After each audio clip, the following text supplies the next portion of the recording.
जी अस्सलाम वालेकुम, welcome to my YouTube channel nursing with Khan.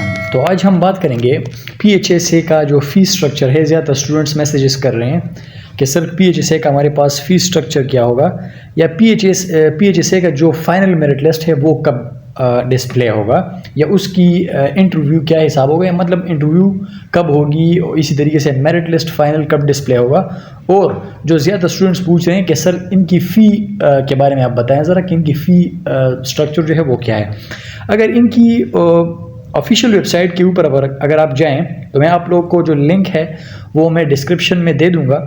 उसी लिंक पे जब आप चले जाएं तो प्रोविंशियल हेल्थ सर्विसेज एकेडमीज़ का जो ऑफिशियल वेबसाइट है वहाँ पे अगर आप जाए तो वहाँ पे आपको इनके जो इंस्टीट्यूट्स हैं वो भी मिल जाएंगे, मतलब कौन कौन से फ़ाज़ा के अंडर इंस्टीट्यूट्स आते हैं। देन उसके बाद उनकी admission notice, instruction for KMU CAT, इसी तरीके से BSN बैंक चालान, जो मैं बैंक चालान आपको बता रहा हूँ, इस तरीके से इसकी जो BSN फी स्ट्रक्चर है। आज हम प्रॉस्पेक्टस फी इसका अवेलेबल है, आप प्रॉस्पेक्टस फी जो है यहाँ से डाउनलोड कर सकते हैं। तो सबसे पहले बढ़ते हैं, इसकी जो फी स्ट्रक्चर है वो देखते हैं कि फ़ी स्ट्रक्चर जो है वो फ़ाज़ा का क्या है इस साल। तो अगर आप पेज जब ओपन होगा तो आप देख सकते हैं तो टोटल ड्यूज़ जो हैं, जो फ़ाज़ा के प्रोविंशियल हेल्थ सर्विसेज एकेडमीज़ के जो टोटल ड्यूज़ होते हैं वो यहाँ पे मेंशन है। आप अगर यहाँ पे देखें तो fees structure for BS 4 years degree programme, government college dues payable for 1 time per programme. 1 time आप लोगों ने जो है वो पे करना है। इसमें फिर ये चीज़ें नहीं होती कि KMU की तरह रिटेंशन फ़ीस या एग्जामिनेशन फ़ीस, आप लोगों ने एक ही मरतबा सब कुछ पे करना होता है। तो आप अगर यहाँ पे देख लें तो सबसे पहले है एडमिशन फ़ी डिपॉजिट, जो मैं आप लोग को स्टार्ट में एडमिशन फ़ी होती है 2000। देन सिक्योरिटी फ़ंड जो कि रिफंडेबल होती है आफ्टर द, जब आप टर्मिनेट हो, जब आप मतलब कंप्लीशन जब आपकी हो जाए, कोई ऐसा काम करे जिससे कॉलेज के साथ को जो है वो नुकसान पहुंचे, तो उस फाइन में फिर आपसे ये चीज़ें काटी जाती है। अदरवाइज़ अगर आप 4 ईयर जो है वो कम्प्लीटली अच्छे तरीके से गुजार देते हैं तो ये आप लोग को रिफंडेबल भी हो सकते हैं। तो 4000 रुपये जो है पर प्रोग्राम ये सिक्योरिटी के मद में जो है वो लिए जाते हैं। इस तरीके से ट्यूशन फ़ी, इस तरीके से recreational fund to used for the student recreational only, इस तरीके से library fund, skill lab development fund आप देख सकते हैं बिल्कुल 6000 रुपये जो है वो ट्यूशन फ़ी है। रिक्रिएशनल फंड जो है पर सेमेस्टर की बात कर रहा हूँ मैं, यूज स्टूडेंट रिक्रिएशनल 1000 रुपये। इस तरीके से लाइब्रेरी फंड आप देख सकते हैं बिल्कुल डिटेल के साथ। Institute development fund to be use the development maintenance of institutes, ये भी आप लोगों से चार्ज किए जाते हैं पूरे प्रोग्राम में एडवांस, सिर्फ एक मरतबा। अगर आप पूरे सेमेस्टर की अगर आप बात करें तो पूरा सेमेस्टर BSN का एक सेमेस्टर जो है वो आपको 11000 रुपये पे जो है वो पड़ता है, 11000 पर सेमेस्टर फीस। अगर 8 सेमेस्टर ओवरऑल प्रोग्राम की अगर हम बात करें तो 88000 पे आप लोगों का पूरा प्रोग्राम जो है वो चल जाता है विदाउट एकोमोडेशन। ये बात आप लोग याद रखें, विदाउट एकोमोडेशन, ये जस्ट एकेडमिक फ़ी है PHSA वालों का, प्रोविंशियल हेल्थ सर्विसेज एकेडमी 2024 और 2028 के लिए ये फ़ी स्ट्रक्चर है, जो कि आप अपनी स्क्रीन पर जो है वो देख सकते हैं। इसी तरीके से स्टेशनरी बॉडीज़, यूनिवर्सिटीज़ ड्यूज़ जो हैं subject to relevant body regulation जो आप लोगों को देने पड़ते हैं।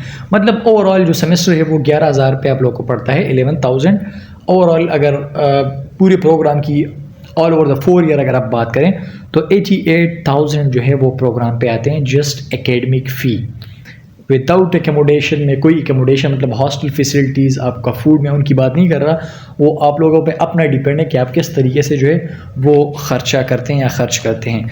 तो ये अगर फिर इस तरीके से इंस्टीट्यूशंस अथॉरिटीज़ की जो अगर फ़ीस आप देख लें तो PNC इनरोलमेंट फ़ी होती है 1000 पर प्रोग्राम। KMU रजिस्ट्रेशन फ़ीस होती है अकॉर्डिंग टू पॉलिसी 2500 रुपये पर प्रोग्राम। इस तरीके से KMU रिटेंशन एफिलिएशन फ़ीस जो है, रिटेंशन फ़ीस वो अकॉर्डिंग टू पॉलिसी जो है वो PHSA वालों की 3000 है। इस तरीके से KMU फाइनल फ़ी जो है वो पर पेपर 1000 होता है। पर पेपर 1000 आप लोगों ने जो है हर एक सेमेस्टर में, मतलब जो सेमेस्टर हैं, जितने सेमेस्टर हैं, एक सेमेस्टर में जितने सब्जेक्ट हैं, पर सब्जेक्ट के आप लोगों ने 1000 रुपये देने हैं। फर्स्ट में हमारे पास 7 सब्जेक्ट है तो 7000 आपने देने हैं। इस तरीके से एंड में हमारे पास एक सब्जेक्ट है, 8 सेमेस्टर में आप लोगों ने 1000 रुपये जमा करवानी है। तो ये अगर आप टोटल देख लें तो 7000 पर सेमेस्टर, और 2 सेमेस्टर एनुअल की अगर आप बात करें तो 14000। इस तरीके से टोटल प्रोग्राम का जो ये बनता है वो है 56,000 पर प्रोग्राम।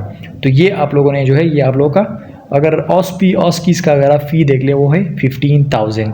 टोटल स्टेशनरी बॉडी ड्यूज़ टोटल जो है वो 64,000 पर प्रोग्राम आ जाते हैं। ग्रांटेड टोटल जो है वो 1,52,000 जो है वो टोटल प्रोग्राम पे जो है वो आते हैं। तो ये आप लोगों का सारा फ़ीस स्ट्रक्चर है, आप देख सकते हैं। पर सेमेस्टर 11,000 विदाउट जो मैंने आप लोगों को जो KMU का फ़ीस होता है, जो रिटेंशन फ़ीस होता है, और without accommodation just academic fees आप लोगों का जो है वो 11,000 होता है। और ओवरऑल जो एकेडमिक फ़ी है वो 88,000 not included university authorities fees या रिटेंशन फ़ीस या इसी तरीके से पेपर्स का फ़ीस वो नीचे ऑलरेडी मेंशन्ड है। तो ये आप लोग का हो गया फ़ीस स्ट्रक्चर PHSA वालों का। अब PHSA वाले इनकी अगर आप इंटरव्यू की बात करें या फाइनल मेरिट लिस्ट की, जो अभी जो टेंटेटिव डेट इन लोगों का आ रहा है PHSA का, तो वो जो है वो 20 नवंबर को जो है ये लोग कह रहे हैं कि फाइनल मेरिट लिस्ट आएगा अलॉन्ग विद इंटरव्यू का भी शेड्यूल जो है वो एक साथ ही डिस्प्ले होगा या एक साथ ही वो डिस्प्ले करेंगे। इसी तरीके से ये हो गई इंटरव्यू और फाइनल मेरिट लिस्ट की डेडलाइन के 20 नवंबर को एक्सपेक्टेड है, या 20 नवंबर को फाइनल डेट है। इससे आगे भी आ सकता है अकॉर्डिंग टू द सिचुएशन। लेकिन अब अगर आप बात कर लें तो ये हमारे पास है fees structure and then interview की जो हम बात कर रहे थे इंटरव्यू हवाले से या फाइनल मेरिट लिस्ट के डिस्प्ले हवाले से, वो हमारे पास डेट जो है वो 20 नवंबर है जब मेरिट लिस्ट डिस्प्ले होगा अलॉन्ग विद इंटरव्यू होगा। क्योंकि ज़्यादा स्टूडेंट्स पूछते हैं कि सर इनका जो मेरिट लिस्ट है वो कब डिस्प्ले होगा, तो 20 नवंबर को इनका मेरिट जो है वो डिस्प्ले होगा। अब मेल में जो हमारे पास कैंडिडेट्स हैं फाजा वालों ने जो है वो शॉर्टलिस्ट किए हुए हैं। यहाँ 93 शॉर्टलिस्ट जो कैंडिडेट्स हैं फॉर सेशन 2024-2028, जो शॉर्टलिस्ट कैंडिडेट है फॉर मेल्स, फीमेल्स की मैं बात नहीं कर रहा, इसलिए मैं आपको कह रहा हूँ कि फीमेल्स के लिए एग्रीगेट ज़रा कम होता है और मेल्स के लिए एग्रीगेट ज़्यादा होता है, क्योंकि सीट्स की रेशियो अगर हम देखें तो मेल्स की रेशियो जो है वो कम होती है सीट्स की, इस वजह से इनकी मेरिट जो है वो ज़्यादा होता है। तो 55 शॉर्ट लिस्ट मेरिट को अगर आप देख लें जो मेल्स के लिए, तो ये आप देख सकते हैं बिल्कुल क्लियरली 93 से जो है वो शुरू हो रहा है और एंड में जो है वो आप देख सकते हैं 23 पर जो आ रहा है वो 89.01 एग्रीगेट है। तो ख़ुद आप देख सकते हैं मेरिट कितना हाई है। तो ये 55 स्टूडेंट जो हैं ये शॉर्टलिस्ट हुए हैं। शॉर्टलिस्ट में इसलिए कह रहा हूँ कि इनका सबसे ज़्यादा एग्रीगेट बन रहे हैं 55 स्टूडेंट्स के।